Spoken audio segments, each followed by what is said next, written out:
Hello students, I am Ajit Upadhyay. This is the last lecture of chapter solution.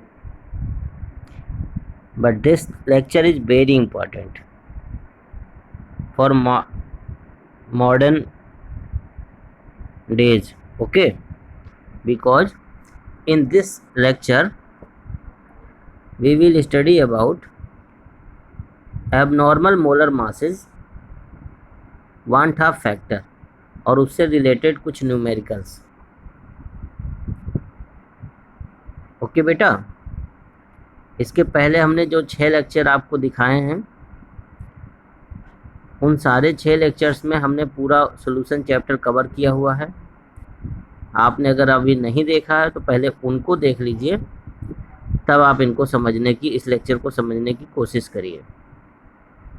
Okay, lecture number first हमारा है related to solution, its definition, use in daily life and types of solution. Second lecture में हमने बात की है concentration of solution and its expression. Lecture third में हम लोगों ने चर्चा किया था हेनरीज लॉ, ओके बेटा, सॉल्युबिलिटी के बारे में। लेक्चर नंबर 4 में हमने Raoult's law, ideal solution, non ideal solution, azeotropes के बारे में बेहतरीन डिस्कशन किया था। आफ्टर देन हम लोग जब लेक्चर नंबर 5 लेके आए थे, जिसमें हमने कोलिगेटिव प्रॉपर्टीज की बात करी है। कोलिगेटिव प्रॉपर्टीज, 3 कोलिगेटिव प्रॉपर्टीज की बात हमने उसमें किया है, elevation of boiling point, depression of freezing point and lowering of vapour pressure. Lecture number 6 में हम लोगों ने ऑस्मोसिस एंड ऑस्मोटिक प्रेशर की बात करी थी। आज हम लोग वन हाफ फैक्टर की बात करेंगे। One half factor is represented by i. क्या होता है ये हम आगे बात करने वाले हैं। इसके पहले हम आपको बता दें कोलिगेटिव प्रॉपर्टीज़ क्या होती हैं। Colligative properties are properties that depends only on the number of dissolved solute particles and not on their identity.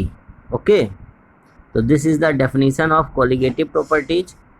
We have 4 type of colligative properties in our syllabus: lowering of vapor pressure, elevation of boiling point, depression of freezing point and osmotic pressure. इन सब के बारे में हम लोग discussion कर चुके हैं। अब हम आपको बता दें कि हमारे पास जो सोल्यूट पार्टिकल्स होते हैं दो तरीके के होते हैं बेटा। एक होते हैं इलेक्ट्रोलाइट, दूसरे होते हैं नॉन इलेक्ट्रोलाइट। अभी तक हमने जो डिस्कशन किया उन सब में हमने नॉन इलेक्ट्रोलाइट की बात की थी। आज हम बात करने वाले हैं इलेक्ट्रोलाइट्स की। What is the basic difference between non electrolyte and electrolyte? When electrolyte dissolve in water, it break down into its ions. Okay. For example, if you dissolve NaCl in water, then it breaks also into Na plus and Cl minus ions. और इससे बेटा क्या होता है, इनकी concentration change हो जाती है। जो आपके NaCl की कंसंट्रेशन होगी तो Na प्लस की कंसंट्रेशन और प्लस Cl माइनस की कंसंट्रेशन, तो अगर टोटल आयंस की बात करें तो कंसंट्रेशन जस्ट डबल हो जाता है। इसी तरह आप MgCl2 की बात करेंगे और 100% अगर वो डिसोसिएट हो जाता है तो there are 3 ions are produce, Mg plus plus और 2 Cl माइनस आयंस प्रोड्यूस होते हैं। इस हिसाब से टोटल जो कंसंट्रेशन होती है, Mg प्लस प्लस आयंस की कंसंट्रेशन तो वही रहती है, बट Cl माइनस आयन की कंसंट्रेशन दुगनी हो जाती है। और अगर हम टोटल आयंस की बात करें बेटा, तो जो सॉल्यूशन का कंसंट्रेशन था उससे 3 गुना कंसंट्रेशन इनके आयंस के हो जाते हैं। और इस हिसाब से कोलिगेटिव प्रॉपर्टी चेंज हो जाती है, उसकी जो क्वांटिटेटिव वैल्यू है ना बेटा, वो चेंज हो जाती है। नॉन इलेक्ट्रोलाइट के लिए हम लोग सिंपल फॉर्मूला अभी तक पढ़ते आए हैं, उसी का हम लोग यूज करेंगे। ओके बेटा, बट अगर इलेक्ट्रोलाइट की बात करेंगे आप, तो इलेक्ट्रोलाइट में नंबर ऑफ आयंस या नंबर ऑफ पार्टिकल्स का भी बहुत बड़ा रोल होता है। ओके, अगर हम नॉन इलेक्ट्रोलाइट के लिए फॉर्मूले की बात करें तो relative lowering of vapour pressure is equal to P01 minus P1 divide by P01 is equal to x2 के इक्वल होता है। ऐसे एलिवेशन ऑफ बॉइलिंग पॉइंट को हम सिंपल फॉर्मूले से रिप्रेजेंट करते हैं, delta TV is equal to KBM। Depression of freezing point को भी हम लोग KFM से रिप्रेजेंट करते हैं। ऐसे ऑस्मोटिक प्रेशर को हम लोग pi is equal to CRT से रिप्रेजेंट करते थे। बट अब बेटा अगर हम इलेक्ट्रोलाइट की बात करें तो इन केस ऑफ इलेक्ट्रोलाइट हमारा या तो कंपाउंड डिसोसिएट होगा या फिर एसोसिएट हो जाएगा। डिसोसिएशन मतलब होता है कि अपने से अपने और आयंस में टूट जाना। एसोसिएशन मीन्स होता है 2 या 3 पार्टिकल मिल करके एक बड़ा पार्टिकल बना लेना। ठीक, तो आप देखेंगे कि एसोसिएशन में नंबर ऑफ पार्टिकल्स जब प्रोडक्ट में पहुंचेंगे तो डिक्रीज हो जाएंगे, but in case of dissociation number of particles increase कर जाएंगे, जैसा मैंने अभी बताया था NaCl के केस में और MgCl2 के केस में। ओके बेटा, तो जब ये नंबर ऑफ पार्टिकल्स डिक्रीज करेंगे तो इनकी कंसंट्रेशन पे भी असर पड़ेगा, यानी जो हमारा नॉर्मल सोल्यूशन था उसके बाद डिजॉल्व होने के बाद इनकी आयंस की कंसंट्रेशंस में चेंजिंग आ जाती है। ठीक बेटा, अब हमारे पास इलेक्ट्रोलाइट 3 तरीके के होते हैं, एसिड, बेस और साल्ट। 3 तरीके के इलेक्ट्रोलाइट्स हमारे पास होते हैं। साल्ट्स जहाँ कहीं भी मिलते हैं ये माना जाता है they are fully ionised. Okay बेटा, बट एसिड और बेस में हमारे पास 2 तरीके की कैटेगरीज होती हैं, स्ट्रॉन्ग एसिड और weak acid. Strong acid fully dissolve हो जाता है। अब ये देखिए हमारे पास पोटेशियम आयोडाइड है। पोटेशियम आयोडाइड हम इस वाटर में डिजॉल्व कर रहे हैं। ठीक है, वाटर में डिजॉल्व करने के बाद हम देखेंगे कि इसमें 2 आयंस बनेंगे, एक तो K+ और दूसरा Cl-। ठीक, अब अगर हमारा KCl का सोल्यूशन 1 मोल था तो हमारे पास 1 मोल K+ आयंस है और 1 मोल ही Cl- आयंस भी हैं। तो अगर हम टोटल आयंस की बात करें तो the number of total ion यानी पॉजिटिव और नेगेटिव दोनों मिलाएंगे तो 2 मोल नहीं हो जाएंगे बेटा, यानी 2 मोल हो जाएंगे। अगर इफेक्टिव पार्टिकल्स की बात करें तो इस हिसाब से आपका जो कंसंट्रेशन था मोल पर लीटर होता है, तो पहले 1 मोल पर लीटर था, अब total concentration of ions is equal to 2 mole per litre नहीं हो जाएगा। क्यों बेटा? तो अब मैं समझ रहा हूँ कि आपको पूरा समझ में आ रहा है। ऐसे हम अगर अपनी सारी कोलिगेटिव प्रॉपर्टीज़ की बात करें जैसे osmotic pressure, elevation of boiling point, depression of freezing point, तो हम देखेंगे बेटा कि जो क्वांटिटेटिव वैल्यू आनी चाहिए थी वो प्रैक्टिकली में ऐसा नहीं होता। जैसे हम लोग जब कैलकुलेट करेंगे तो कंसंट्रेशन तो हम वही पुराना वाला रखेंगे, बट चूंकि एसोसिएशन या डिसोसिएशन की वजह से कंसंट्रेशन चेंज हो जाता है और इसी हिसाब से हमारी जो कैलकुलेटेड वैल्यू होती है वो क्या होती है, वो चेंज होकर के आती है। We know that molar mass is proportional to 1 upon colligative properties. Molar mass जितना ज़्यादा होगा कोलिगेटिव प्रॉपर्टी उतनी ही कम होगी। ओके बेटा, अब हम लोग यहाँ पे 2 बातें करेंगे, एक तो एक्सपेरिमेंटल वैल्यू की और एक कैलकुलेटेड वैल्यू की बात करेंगे, क्योंकि जब एक्सपेरिमेंटल वैल्यू तो बिल्कुल करेक्ट आएगी जो होना चाहिए, बट हम जब उसको अपने फॉर्मूले से कैलकुलेट करेंगे तो दैट इज कैलकुलेटेड वैल्यू, और ये दोनों डिफर होंगे इन केस ऑफ इलेक्ट्रोलाइट। जब हम इलेक्ट्रोलाइट की बात करेंगे तो चूँकि वहाँ पे नंबर ऑफ मोल्स चेंज हो जाते हैं इसलिए ये वैल्यू भी चेंज होकर के ही आएगी। ओके, तो अब इस वैल्यू को हम जो चेंज होगी इस रिलेशन को हम लोग 1/2 फैक्टर से ही रिप्रेजेंट करते हैं, और जो इसमें मोलर मास आता है उसको हम लोग बोलते हैं एबनॉर्मल मोलर मास।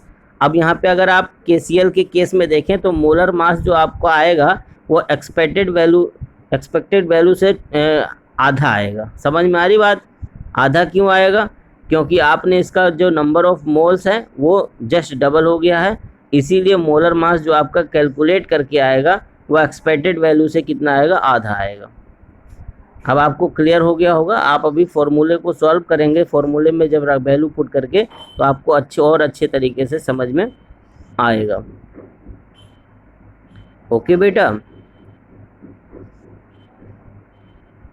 अब इस डायग्राम में आप देख रहे हैं कि आपके पास सपोज करिए कि नॉन एक्वस सॉल्यूशंस हैं। ओके, अब इस नॉन एक्वस सॉल्यूशंस में आप देख रहे हैं कि नंबर ऑफ जो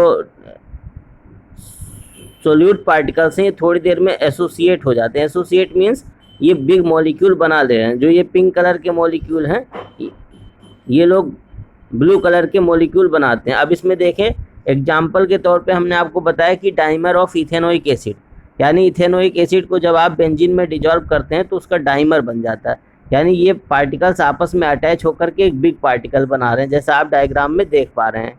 ठीक है, तो अब ऐसी कंडीशन में भी क्या होगा, जो हमारी कंसंट्रेशन है वो डिक्रीज कर जाएगी, यानी नंबर ऑफ इफेक्टिव मॉलिक्यूल्स और particles in the solution decrease कर जाएंगे। ये डिक्रीज क्यों कर जाएंगे, क्योंकि आपस में एसोसिएट होकर के एक बिग, देखो आपके पास 6 मॉलिक्यूल यहाँ पे राउंड अप कर रहे थे और अब आपके पास कितने मॉलिक्यूल हैं, 3 मॉलिक्यूल हैं। इसका मतलब इनका सॉल्यूशन डाइमर होने पर, डाइमराइजेशन होने पर इनका जो कंसंट्रेशन है वो जस्ट हाफ हो गया, और हाफ होने की कंडीशन में आप कह सकते हैं कि कंसंट्रेशन डिक्रीज होगी, और कंसंट्रेशन डिक्रीज होगी तो आपकी जो मोलिकुलर मास होगा, जो कैलकुलेट करके मोलिकुलर मास आएगा वो एक्सपेक्टेड वैल्यू का जस्ट डबल आएगा। ओके बेटा, वहाँ पे जस्ट आधा आ रहा था, यहाँ पे जस्ट डबल आ रहा था, तो ये जो रेशियो आपका डबल और आधे का आ रहा है इसी को हम लोग 1/2 फैक्टर से रिप्रेजेंट करेंगे। तो एक हमारे पास ग्रेट साइंटिस्ट थे जिनका नाम था 1/2 फैक्टर, उन्होंने ही इसके बारे में हमको एक रिलेशनशिप दिया था। ठीक है, अब आप यहाँ पे देख सकते हैं कि अगर आप इथेनोइक एसिड को बेंजीन में डिजॉल्व कर रहे हैं, एसोसिएशन का केस हो रहा है। जब एक्वस सॉल्यूशन KCl का आपने बनाया तो वहाँ पे डिसोसिएशन हो रहा था, और एक्सपेरिमेंटल मोलिकुलर मास और थ्योरेटिकल यानी expected value both are not same, जैसा मैंने बताया। और इनका रीजन क्या है, जो इनका एसोसिएशन है या डिसोसिएशन है, इन्हीं की वजह से ऐसा आपको देखने को मिलता है।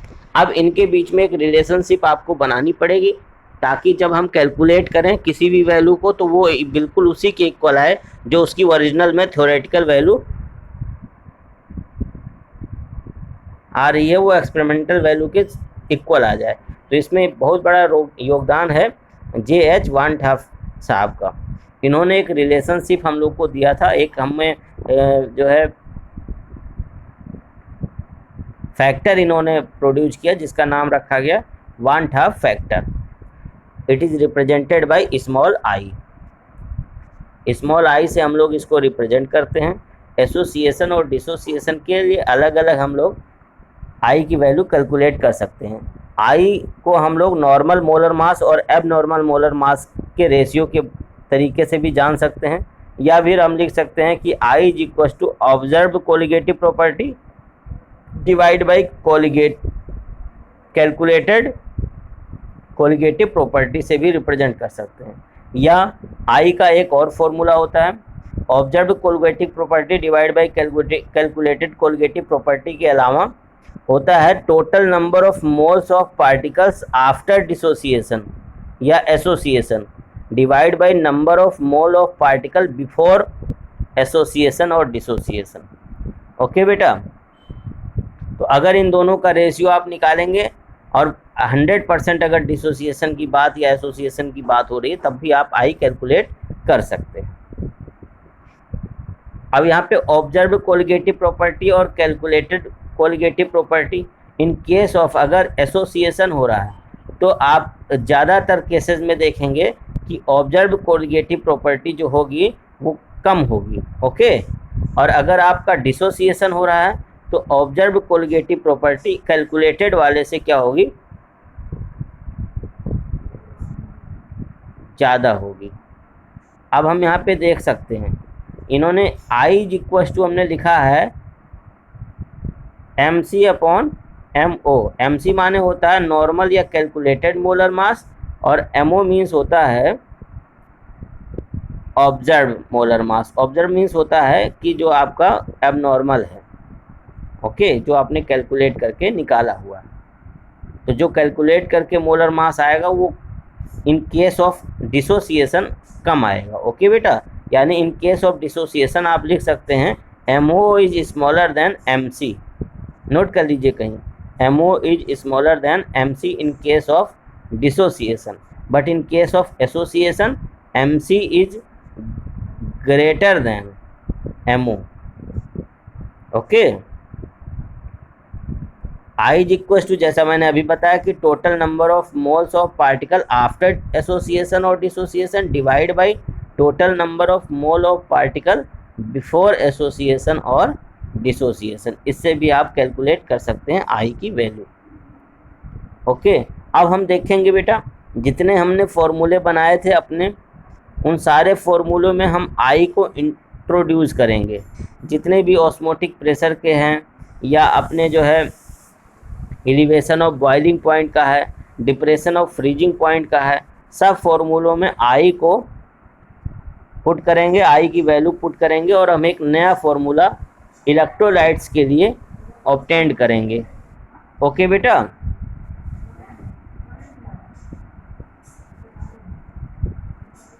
आपको एसोसिएशन और डिसोसिएशन का केस समझ में आ गया होगा। एसोसिएशन में नंबर ऑफ पार्टिकल्स यानी प्रोडक्ट के पार्टिकल्स कम हो जाते हैं, but in case of dissociation number of product particles are increases. यानी जो आपने अभी आई की वैल्यू लिखी थी after dissociation and before dissociation, तो इन केस ऑफ एसोसिएशन आप देखेंगे कि जो आपका आफ्टर एसोसिएशन था वो नंबर ऑफ पार्टिकल्स ज़्यादा होते हैं, सॉरी आफ्टर में कम हो जाते हैं और बिफोर में ज़्यादा होते हैं। इन केस ऑफ डिसोसिएशन आफ्टर में नंबर ऑफ पार्टिकल ज़्यादा होते हैं जबकि बिफोर में कम होते हैं। ओके बेटा, तो इनका जो रेशियो निकालेंगे वही आई आ जाएगा। एग्जाम्पल के तौर पे हम आपको बता दें, जैसे KCl को आप मान लीजिए वाटर में डिजॉल्व करते हैं तो K+Cl- में टूटता है, तो I इज इक्वल टू हो जाएगा नंबर ऑफ पार्टिकल हैं आफ्टर डिसोसिएशन यानी 2 और number of particles before dissociation 1, तो ये आई की वैल्यू 2 आ जाएगी। एक एग्जांपल हमने AB गिव्स A+ और B+ एंड A- लेकर के आपने किया। अगर 100% डिसोसिएशन हो रहा है तो 1 molecule of AB divided into 2 ions in solution, तो I इज इक्वल टू क्या हो जाएगा बेटा 2 आ जाएगा, क्योंकि नंबर ऑफ पार्टिकल्स जो हैं आफ्टर डिसोसिएशन 2 आ रहे हैं। तो इस तरीके से आपको कुछ नहीं करना, बस आपको चेंजिंग देखना है कि इलेक्ट्रोलाइट के केस में क्या चेंजिंग आ रही, कितने आयंस बन रहे हैं। जितने आयंस आपके प्रोडक्ट में बनेंगे उनको ऊपर लिख दीजिए और जितने आयंस, जितने मॉलिक्यूल, जितने पार्टिकल पहले थे शुरुआत में उनको नीचे रख दीजिए, डिवाइड कर दीजिए, आपको बहुत बेहतरीन सा आंसर आई की वैल्यू आ जाए करेंगी। और इस आई को आप अपने उन पुराने फॉर्मूलों में ज़रूर कैप्ट करेंगे, उनका ज़रूर यूज करेंगे। तो आजकल जो नए न्यूमेरिकल्स आपसे पूछे जा रहे हैं वो इन्हीं इलेक्ट्रोलाइट से पूछे जा रहे हैं, क्योंकि जिनको इलेक्ट्रोलाइट्स के बारे में पता है, वान हाफ फैक्टर के बारे में पता। अब यहाँ पे हम लोग बात कर लेते हैं बेटा वीक एसिड्स की, या वीक जहाँ पे 100% डिसोसिएशन या एसोसिएशन नहीं हो रहा है, वहाँ पे देखिए आपको इक्विलिब्रियम बनाया गया है, यानी जो आपका एसोसिएशन भी चल रहा है इसी में डिसोसिएशन भी चल रहा है। अब ऐसे केस में क्या होगा, आपको एक डिग्री ऑफ डिसोसिएशन भी पता होना चाहिए। ओके बेटा, तो हम लोग यहाँ पे आगे बात करने वाले हैं डिग्री ऑफ डिसोसिएशन की, और इसी के साथ आपने फॉर्मूले जितने भी लिखे थे relative lowering of vapour pressure का, एलिवेशन बॉइलिंग पॉइंट का, depression freezing point, osmotic pressure, इन सब में हम लोग आई को इंट्रोड्यूस करके एक नया फॉर्मूला बना देंगे। ओके बेटा, जहाँ पे वेपर प्रेशर की केस में सिर्फ x2 होता था वहाँ पे हम लोग IX2 लिख सकते हैं। जहाँ पे delta TB is equal to होता है KB इंटू M होता था, वहाँ पे हम लोग क्या करेंगे बेटा I into KB into M कर देंगे। यानी सब जितने भी अपने ये हैं कॉलिगेटिव प्रॉपर्टीज़ के फॉर्मूले उन सब में I की वैल्यू हम लोग इंट्रोड्यूस करेंगे। तो I is equal to N2/N1 हमने किया है relative lowering of vapour pressure के लिए। इसी तरह एलिवेशन ऑफ बॉइलिंग पॉइंट के लिए delta TB is equal to I into KB into M हो जाएगा। इसी तरीके से depression of freezing point is equal to क्या फॉर्मूला बनेगा बेटा, ये सारे फॉर्मूले हम लोग बना रहे हैं फॉर इलेक्ट्रोलाइट्स जब हमारा सोल्यूट क्या हो, इलेक्ट्रोलाइट हो, वो हमारे सोल्यूशन में आकर के या तो एसोसिएट हो रहा हो या डिसोसिएट हो रहा हो, ठीक है, ऐसे कंपोनेंट की बात की जा रही है। तो depression of freezing point is equal to हो गया delta T F is equal to I into K F into M. Okay, इसी तरह osmotic pressure is equal to हो सकता है pi is equal to I C R T. I C R T C क्या है, concentration, उसको आप change करके भी लिख सकते हैं, जैसा मैंने इसके पहले वाले लेक्चर में बेहतरीन तरीके से आपको समझा रखा है। ओके, आई होप आप इस लेक्चर के बाद आपका जो है ये चैप्टर पूरी तरीके से कंप्लीट हो जाएगा। फिर हम लोग मिलेंगे नए लेक्चर में नए चैप्टर के साथ। ओके, तब तक आप इन वीडियोस को कई बार देखिए। अगर आप इसको 5 बार देख लेते हैं तो आई होप, मुझे आशा है और मैं गारंटी भी ले सकता हूँ इस बात की कि आपको बहुत बेहतरीन तरीके से पूरा समझ में आ जाएगा और चीज़ें रट जाएंगी, बिल्कुल आपके दिमाग में बैठ जाएगा। इसलिए वीडियो को एक बार नहीं कई बार आप देख लीजिए। और अब आप यहाँ पे देखेंगे relationship between I and A. What is a? A is the degree of dissociation या एसोसिएशन। आपने इसके पहले जब इक्विलिब्रियम चैप्टर पढ़ा है बेटा 11th क्लास में, तब आपने इस एसोसिएशन डिसोसिएशन की बात वहाँ पे करी थी। तो डिग्री ऑफ एसोसिएशन क्या होता है, डिग्री ऑफ डिसोसिएशन क्या होता है, ये वीक इलेक्ट्रोलाइट्स के लिए यूज होता है, यानी पूरा 100% जब एसोसिएशन या डिसोसिएशन नहीं होता है वहाँ पे हम लोग अल्फ़ा का यूज करते हैं। ओके बेटा, the degree of association of a substance is the fraction of the total substance that exist in the form of associated molecules. जैसे आप अगर वीक इलेक्ट्रोलाइट की बात करिए, जैसे आप एसिटिक एसिड को पानी में डिजोल्व करते हैं तो ज़रूरी नहीं उसके सारे आयंस ब्रेक हो ही जाएं, है ना, तो फ्रैक्शंस में वो ब्रेक्स होते हैं। जैसे मान लीजिए हमने कह दिया 20%, तो 20% का मतलब 100 अगर आपने पार्टिकल्स लिए थे सोल्यूट के, तो वाटर में जाने के बाद वो 20 पार्टिकल्स ही ब्रेक होते हैं अपने आयंस में, बाकी के बाकी वैसे ही डिजॉल्व रहते हैं। ओके बेटा, यहाँ पे एक एग्जांपल दे करके आपको समझाने की कोशिश कर रहे हैं हम कि आपने यहाँ पे सॉल्वेंट और सोल्यूट को आपस में मिक्स किया और मिक्स करने के बाद आप देख रहे हैं कि कुछ ऐसे पार्टिकल्स हैं जो डिसोसिएट हो गए हैं, जो आपके ब्लू कलर के हैं वो डिसोसिएट नहीं हो पाए हैं, है ना, और जो आपके ये आयंस हैं ये हमने रेड कलर से रिप्रेजेंट किया। देखिए कुछ आयंस बन रहे हैं नए और कुछ फिर आयंस उसमें कन्वर्ट हो जा रहे हैं यानी पार्टिकल में, यानी यहाँ पे एक इक्विलिब्रियम आपको इस्टेब्लिश होता हुआ नज़र आ रहा है। अब यहाँ पे अगर सारे डिसोसिएट हो जाते तो ब्लू कलर के सारे आयंस कन्वर्ट हो जाते, रेड कलर ब्लू कलर के सारे पार्टिकल रेड कलर के आयंस में कन्वर्ट हो जाते, बट ऐसा नहीं हुआ। तो यहाँ पे हम लोग लिख सकते हैं कि अपना जो सोल्यूट का पार्टिकल्स इनिशियल उसकी जो क्वांटिटी थी वो उसमें से अल्फ़ा मोल अगर आपके डिसोसिएट हो गए तो डिग्री ऑफ एसोसिएशन या डिग्री ऑफ डिसोसिएशन को आप कैसे रिप्रेजेंट करेंगे, इसी के बारे में हम लोग चर्चा कर रहे हैं। ओके, अब आपको ये भी समझ में आ रहा होगा कि वांट ऑफ फैक्टर और डिग्री ऑफ एसोसिएशन कैसे आप इन दोनों में रिलेशनशिप देख सकते हैं। 1 माइनस अल्फ़ा मोल्स और इसके कितने हो जाएंगे, अल्फ़ा आप divide by N moles, total number of moles of particle after association is equal to 1 minus alpha plus alpha divide by N. क्या है बेटा ये alpha? Alpha is the degree of association when N is the total number of particle. Okay बेटा, so note down करते रहिए आप अपनी copy में।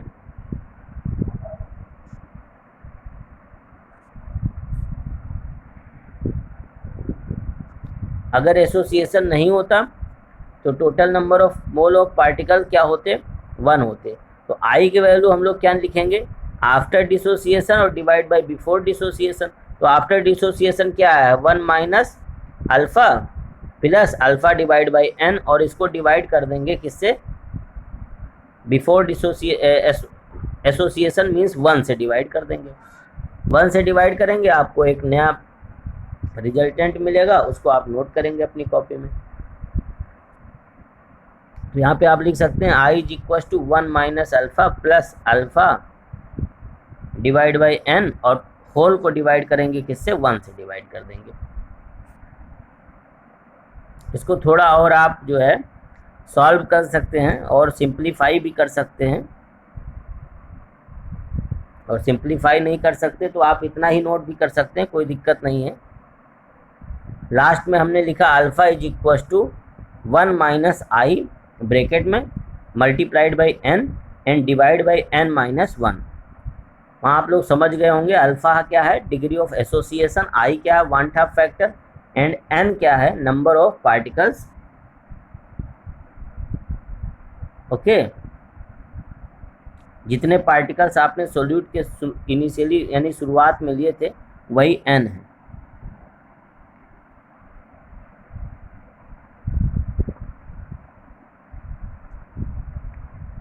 ओके स्टूडेंट्स, तो इसको नोट करते रहिए।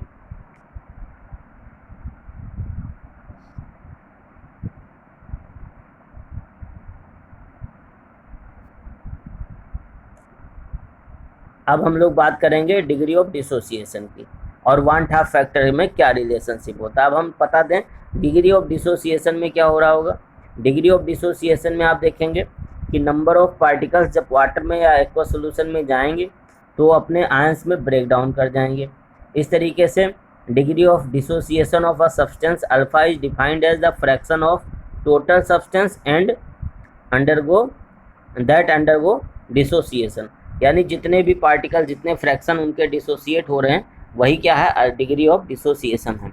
जैसे हमने पहले भी बताया था कि 100 में से अगर 20 डिसोसिएट हो रहे हैं तो वही उसका अल्फ़ा हो जाएगा, डिग्री ऑफ डिसोसिएशन यानी 0.2। ओके, क्योंकि फ्रैक्शन में आप निकालेंगे तो जहाँ 100 में 20 वहाँ 1 में 0.2। ओके, इस तरीके से degree of dissociation is equal to होता है number of moles dissociated divide by total number of moles taken. इस तरीके से आप देख सकते हैं। तो जितने मोल्स आपने लिए थे उसमें जितने भी फ्रैक्शन यानी जितना भी डिसोसिएट हो जाएगा वही अल्फा की वैल्यू हो जाएगी।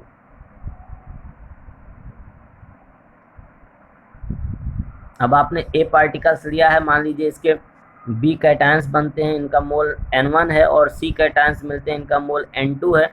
इस तरीके से जितने भी आयंस मिलेंगे उनके अपने अलग अलग क्या होंगे, मोल्स होंगे। तो हम लिख सकते हैं N इज इक्वल टू यानी total moles is equal to N1 plus N2 and so on.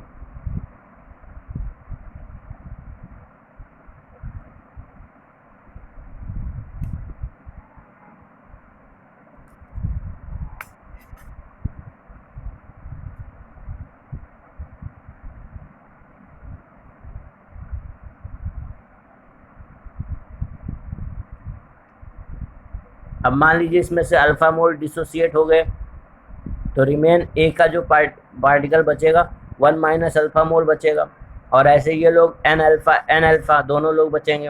Okay, जो प्रोड्यूस हो गया, ऐसा आपने इक्विलिब्रियम में पढ़ रखा है। तो टोटल नंबर ऑफ पार्टिकल्स यहाँ पे क्या हो जाएगा, 1 minus alpha plus N alpha.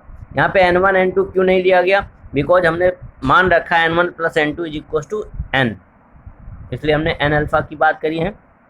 Total number of particles हो गए आपके पास क्या, आफ्टर डिसोसिएशन। ओके बेटा, या आप इसको ऐसा भी लिख सकते हैं 1 प्लस N माइनस 1 अल्फा। अब आप आई की वैल्यू यहाँ पे पुट करिए, total number of moles of particle association और आफ्टर डिसोसिएशन और डिवाइड बाय बिफोर डिसोसिएशन।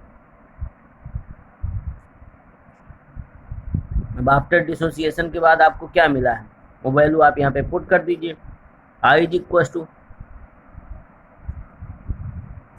जो आपका टोटल नंबर ऑफ पार्टिकल अभी आपने ऊपर लिखा हुआ इसको और डिवाइड कर दिए total mole of particles before dissociation से, तो आपको आई की वैल्यू पता चल जाएगी। बिफोर डिसोसिएशन 1 थी टोटल वैल्यू, तो जैसे आपने पीछे एक रिलेशन निकाला था वही रिलेशन अब डिसोसिएशन क्या रहा, और ये दोनों रिलेशन आप याद रखिएगा, केवल इनका आपको बिल्कुल जो है फॉर्मूला याद रहना चाहिए बस। ये कहाँ से आया कैसे आया इससे आपसे कोई मतलब नहीं है। Alpha is equal to I minus 1 divide by N minus 1, ये आप अपनी कॉपी में कहीं नोट कर लीजिए, यही आपको वैल्यू, यही फॉर्मूला आपको यूज करना है बस। Alpha is equal to I minus 1 divide by N minus 1, और ये किसके लिए है, ये डिसोसिएशन के लिए। ऐसे आप प्रीवियस में जा करके एसोसिएशन वाला फॉर्मूला अपनी कॉपी में नोट कर लीजिए, इन दोनों का यूज आपको करना रहेगा। ओके बेटा,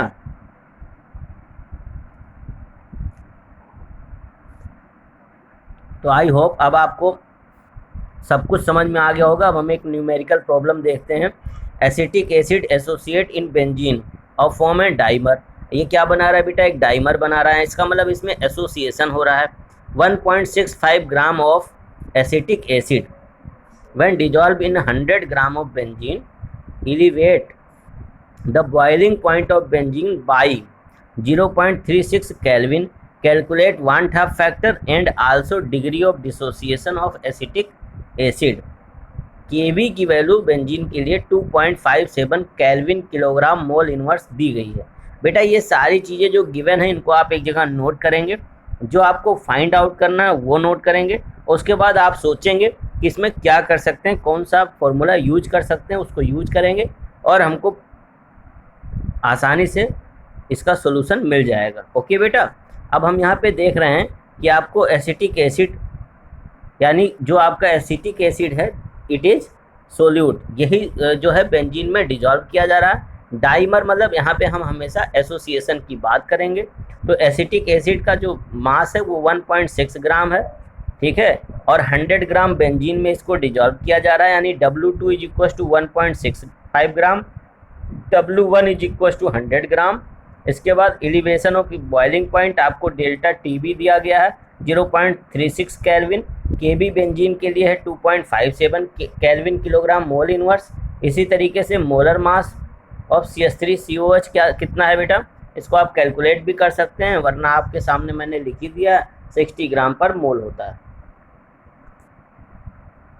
इनके बाद अब आपको फाइंड आउट क्या करना है, 1/2 फैक्टर, यानी आपको आई की वैल्यू फाइंड आउट करनी है और आल्सो डिग्री ऑफ डिसोसिएशन भी आपको फाइंड आउट करना है।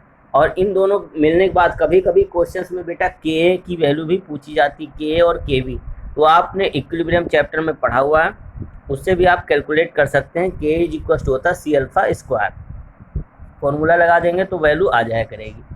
बट यहाँ पे हम लोग बात करते हैं अब हम आई कैसे कैलकुलेट करेंगे। आई के लिए हम लोग एलिवेशन ऑफ बॉइलिंग पॉइंट का फॉर्मूला यूज करेंगे।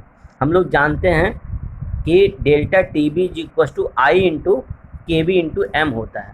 ओके, अब हमको आई, और जब आई कैलकुलेट हो जाएगा तब हम लोग डिग्री ऑफ एसोसिएशन भी निकाल सकते हैं 1/2 फैक्टर के फॉर्मूले से, जो अभी अभी मैंने आपको बताया है। ओके बेटा, लेट अस स्टार्ट। चलिए अब हम लोग आई का फॉर्मूला लिखेंगे। कैसे लिखेंगे, delta T B is equal to इसमें I into K B into W2 into 1000 divide by M2 into W1। और इन सब की वैल्यू आप फटाफट पुट करिए। आई की जगह कुछ नहीं पुट करना क्योंकि आई ही हमको कैलकुलेट करना है। डेल्टा टी बी की जगह 0.36 हम लोग रखेंगे, के बी की जगह 2.57 रखेंगे, W2 की जगह हम लोग 1.65 रखेंगे और 1000 ही रहेगा। M2 की जगह हम लोग 60 रख देंगे और W1 की जगह हम लोग 100 ग्राम रख देंगे। और हम लोग बहुत आसानी से इसका आंसर निकाल सकते हैं, आई की वैल्यू हम लोग निकाल सकते हैं यहाँ से। तो चलिए अपनी कॉपी में नोट करिए और इसको बहुत जल्दी इसका आंसर निकाल के दिखाइए। तो बेटा यहाँ पे आई क्या आ गया, आई इज इक्वल टू 0.5093। ओके बेटा, याद रखिएगा जहाँ पे एसोसिएशन होगा आई की वैल्यू 1 से कम आनी ही आनी है, और अगर यहाँ पे डिसोसिएशन होता तो आई की वैल्यू 1 से ज़्यादा आती। ये आपको आंसर चेक करने का भी एक तरीका है। अब हम लोग डिग्री ऑफ डिसोसिएशन वाला फॉर्मूला लगाएंगे। Alpha is equal to 1 minus I bracket में n डिवाइड बाई n-1। ये डिग्री ऑफ एसोसिएशन का फॉर्मूला होता है। आप अपनी कॉपी में बेहतरीन तरीके से नोट करिए और इसमें सारी वैल्यू पुट करिए और अल्फ़ा की वैल्यू आप निकाल लीजिए। अब यहाँ पे n की वैल्यू क्या होगी, 2 होगी एसिटिक एसिड के लिए। क्यों, क्योंकि ये डाइमराइजेशन इसका हो रहा है। ट्राइमराइजेशन होता तो 3 आ जाती। ओके बेटा, इस तरीके से आप इनकी वैल्यू पुट करेंगे। अब आपका अल्फ़ा बहुत आसानी से आ सकता है। अल्फ़ा इज इक्वल टू 0.98 आ गया। इसका मतलब इसका 98% एसोसिएट हो रहा है। जब अल्फ़ा की वैल्यू पॉइंट में आएगी तो आपकी परसेंटेज अगर निकालनी होगी तो आप उसको 100 से मल्टीप्लाई कर सकते हैं। चलिए हम दूसरा क्वेश्चन देखते हैं। A solution containing 1.23 gram of calcium nitrate in 10 gram of water boils at 100.97 degree Celsius. Calculate the degree of dissociation of the salt. Kb of water is इतना है। ओके बेटा, अब इसमें भी हम लोग जितने भी चीज़ें हमें गिवन हैं उनको हम नोट डाउन करेंगे और उसके बाद डिग्री ऑफ डिसोसिएशन निकाल लेंगे। अब हमें यहाँ पे क्या दिया है, W2 दिया गया है 1.23 gram, that is calcium nitrate, and W1 कितना दिया गया है 10 ग्राम, दैट इज वाटर। अब हमारे पास देखिए ये कह रहा कि ये जो सोल्यूशन है ये बॉयल हो रहा है 10.97 डिग्री सेल्सियस पे, और वाटर का जो बॉइलिंग पॉइंट होता है वो 100 डिग्री सेल्सियस होता है। तो बेटा यहाँ पे डेल्टा टी भी हमको निकालना पड़ेगा। कैसे निकलेगा, 100.97 इसमें से माइनस कर देंगे 100, तो हमारा डेल्टा जो टी बी है वो आ जाएगा 0.97। ओके बेटा, इस तरीके से। और के बी फॉर वाटर दिया है 0.52 kelvin kilogram mole inverse, molar mass हम लोग निकाल सकते हैं 164 आ जाएगा। क्लियर है सबको। अब यहाँ पे हमको पता करना है डिग्री ऑफ डिसोसिएशन, तो सबसे पहले हम लोग आई कैलकुलेट करेंगे, देन आई और अल्फ़ा के बीच में जो रिलेशनशिप अभी आपने पढ़ा है उसको यहाँ पे लगाएंगे। तो आई की वैल्यू कैसे कैलकुलेट होगी, delta T B is equal to I into K B into M होता है, वही जो फॉर्मूला अभी हमने थोड़ी देर पहले यूज किया है यही यूज करेंगे, और इसके बिहाफ पे हम लोग आई निकाल लेंगे। आई निकलने के बाद हम लोग डिसोसिएशन का फॉर्मूला, डिग्री ऑफ डिसोसिएशन और आई के बीच जो रिलेशनशिप है उसको लगाएंगे, और हम लोग बहुत आसानी से इस क्वेश्चन को सॉल्व कर पाएंगे। आशा करता हूँ ये चैप्टर आप बहुत बेहतरीन तरीके से ख़त्म कर चुके हैं, और जितने भी न्यूमेरिकल्स हैं इनको सॉल्व करेंगे।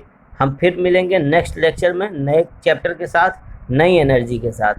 ओके बेटा, तो आप इनको तैयारी करते रहिए, नोट्स बनाते रहिए और अपनी स्टडी को कंटिन्यू रखिए। ठीक है बेटा, ओके।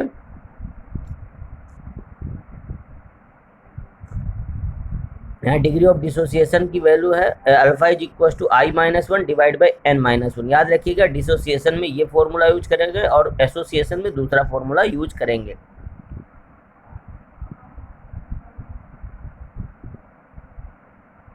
ओके, चलिए अब इनकी सबकी वैल्यू पुट करिए। अब यहाँ पे आप देखेंगे आई की वैल्यू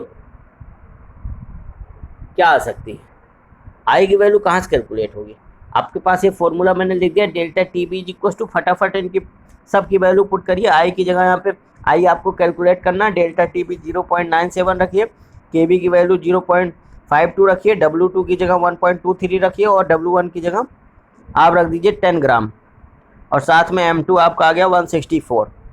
इन सबको काट पीट के बहुत जल्दी से आंसर आ जाएगा आपका, एकदम फ्रेश आंसर आएगा। वो क्या होगा बेटा, आई की वैल्यू होगी, यानी 1/2 फैक्टर होगा। 1/2 फैक्टर के बाद हम लोग अल्फ़ा आराम से कैलकुलेट कर सकते हैं। यहाँ पे आई की वैल्यू जो आई आपकी वो आई है, इनको सॉल्व करने के बाद 2.48। मैंने बताया आपको कि आई की वैल्यू हमेशा जब डिसोसिएशन की बात होगी तो 1 से ग्रेटर आएगी। इसी तरीके से अब हम इस आई की वैल्यू इस वाले फॉर्मूले में लिखेंगे, alpha is equal to I minus one, यानी 2.48 माइनस 1 डिवाइड बाई एन। अब एन क्या है, टोटल नंबर ऑफ आयंस जितने बन रहे हैं। तो आप देखेंगे कैल्शियम, इसमें कितने आयंस बन रहे होंगे, जो आपका कैल्शियम नाइट्रेट है, इसको आप जब पानी में डिसोसिएट करेंगे तो कैल्शियम बनेगा और नाइट्रेट। अब नाइट्रेट के 2 आयंस बनेंगे, कैल्शियम का 1 आयन बनेगा, इसका मतलब यहाँ पे एन की वैल्यू क्या हो जाएगी, 3 हो जाएगी। ओके बेटा, आई होप आपको बहुत बेहतरीन तरीके से ये भी समझ में आ गया हो कि एन की वैल्यू हम लोग कैसे निकालते हैं। और यहाँ पे वैल्यू आपकी आंसर आ गया आपका।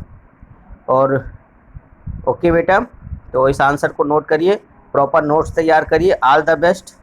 अब आपके 3 चैप्टर टोटल फिनिश हो चुके हैं। Thank you.